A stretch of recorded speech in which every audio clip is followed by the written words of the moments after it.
Bom dia, pessoal, tudo bem? Na última aula, nós determinamos a concentração e quantidade de matéria para a solução de NaOH. Para isso, nós fizemos uma titulação. E aí, na hora de efetuar os cálculos, nós aplicamos aquela fórmula. MaVaK é igual a MbVbKb. Na hora da prova, é muito mais prático, muito mais rápido de você fazer o exercício, tá? Mas vamos supor que você não está muito seguro com a fórmula, está receoso de esquecer na hora da prova, então sistematiza por meio de uma regra de 3, até para poder clarear talvez um pouco melhor a ideia do assunto. Tudo bem, pessoal? Então, só retomando, nós tínhamos a seguinte situação. Aqui nós tínhamos a nossa solução problema, o nosso titulado, porque nós não sabemos o valor da concentração e quantidade de matéria. Tanto é que nós colocamos um ponto de interrogação aqui. Só que o químico foi lá e, através do auxílio de uma pipeta, ele mediu 40 ml dessa solução de concentração desconhecida, tá? Mas por que está rosa aqui, pessoal? Porque nós colocamos aqui um indicador chamado de fenolftaleína. E em meio básico, a fenolftaleína, ela apresenta a cor rosa, tá? E aqui na bureta, gente, a gente coloca a solução padrão, ou seja, aquela solução em que nós conhecemos o valor da concentração, nós colocamos o titulante. E aí, quando a gente abre a torneirinha,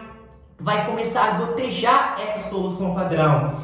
Até chegar o momento, pessoal, em que a base NaOH vai ser neutralizada pelo ácido. Nesse momento, nós chamamos de ponto de equivalência. Mas a pergunta é, como que eu vou saber o momento em que a base foi neutralizada? Como que eu vou saber que chegou a hora de fechar a torneirinha? Através de qual indício? Como que eu vou saber? Através da mudança de cor. Quando de rosa ficar incolor, é porque você já sabe que está na hora de fechar a torneira, está na hora de fechar e foi o momento em que a base foi neutralizada. Tudo bem, pessoal? E aí, você vai observar que foi gasto um determinado volume de HCl. Nesse caso, foi de quanto? Foi de 5 ml. Tudo bem, pessoal? Só que aí, a gente vai fazer agora por meio de uma regra de 3. Pela regra de 3, a primeira coisa que você tem que fazer é determinar a quantidade de matéria da sua solução padrão. Bom, a gente sabe que a concentração é de 1 mol por litro. Qual que é o significado disso? Isso significa dizer que eu tenho 1 mol em 1 litro de solução. Por isso que eu coloquei aqui para vocês, 1 mol em 1 litro de solução. Acontece que aqui nós não temos 1 litro de solução, nós temos 5 ml, ou seja, nós temos 5 vezes 10 elevado a menos 3 litros. Então, em 5 vezes 10 elevado a menos 3 litros, eu vou ter qual quantidade de matéria? Lembra, pessoal, que o mili é a mesma coisa que 10 a menos 3, por isso que eu coloquei 10 a menos 3, tá?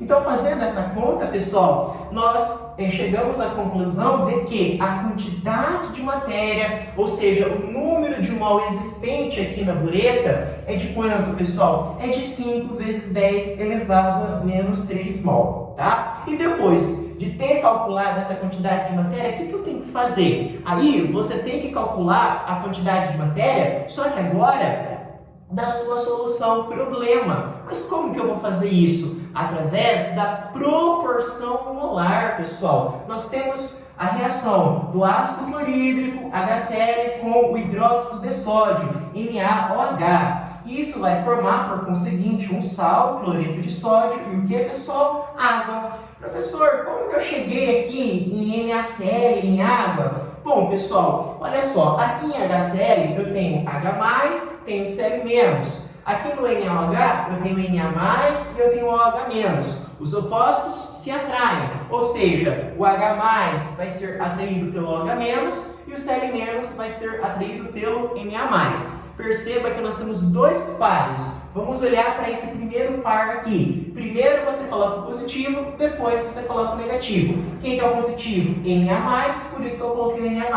Quem que é o negativo dele? Cl-, por isso que está o quê? Cl-. E quem que é o segundo par? Esse aqui de baixo. Quem que é o positivo? H+, H+. Quem que é o negativo dele? OH-. Tá? Então, por isso que eu formei NaCl e água. Aí eu transcrevi aqui embaixo para vocês, tá, pessoal? A reação, ó. E aí, pessoal, essa reação, ela já está balanceada. Como ela já está balanceada, e não aparece nada aqui na frente, né, das substâncias, eu coloquei o número 1 aqui, tá bom? Então, esses números que aparecem na frente são chamados de coeficientes estequiométricos e eles fornecem a proporção molar, ou seja, eu tenho um mol desse para um mol desse, para um mol desse, para um mol desse. Bom, mas esses produtos aqui, pessoal, nesse momento não importa pra gente. O que está importando é o quê? É a quantidade de matéria do ácido e a quantidade de matéria da base.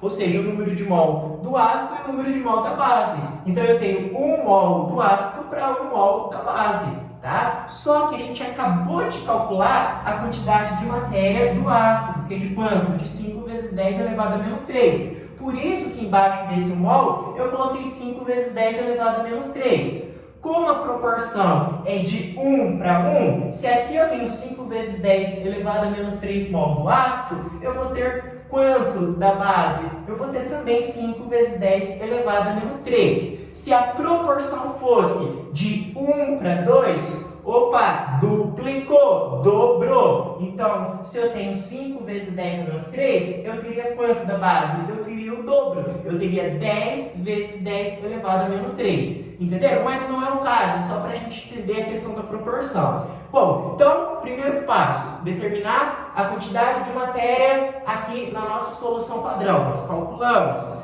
ou seja, o número de mol aqui. Fizemos o segundo passo, que é calcular a quantidade de matéria da solução problema através da proporção molar. E agora, o que a gente faz? Agora a gente calcula o que a gente realmente quer, que é o quê? É determinar a concentração e quantidade de matéria da nossa solução problema. Bom, só que aí eu tenho que entender o conceito de concentração e quantidade de matéria. Qual é o conceito de concentração e quantidade de matéria? É a quantidade de matéria, ou seja, é o número de mol existente em 1 litro de solução. Por isso que eu sistematizei aqui para vocês, ó, é a quantidade de matéria que eu não sei, por isso que eu chamei de N, que existe em 1 litro de solução. Só que nós não temos 1 litro de solução, nós temos 40 ml, ou seja, nós temos 40 vezes 10 elevado a menos 3 litros. E a gente tem quanto de matéria que a gente acabou de calcular? Aqui pela quanto de quantidade de matéria que a gente tem aqui? A gente acabou de calcular aqui na estequiometria, 5 vezes 10 elevado a menos 3. Então aqui eu coloquei 5 vezes 10 elevado a menos 3. Tá? Aí então a gente multiplica cruzado. N vezes 40 vezes 10 elevado a menos 3. Aqui, tá, pessoal? É igual a 5 vezes 10 a menos 3 vezes 1. Então temos 40 vezes 10 elevado a menos 3 vezes N é igual a 5 vezes 1, 5 vezes 10 elevado a menos 3. Aí, para deixar o N sozinho, quem o acompanha, é tudo isso aqui, ó, passa dividindo, fica aqui, tá? Aí cancela, cancela. Então, temos que a quantidade de matéria é de 0,125 mol. Só que essa quantidade de matéria é a quantidade de matéria existente em 1 litro de solução. Consequentemente, nós estamos diante da concentração em quantidade de matéria. Obrigado, pessoal!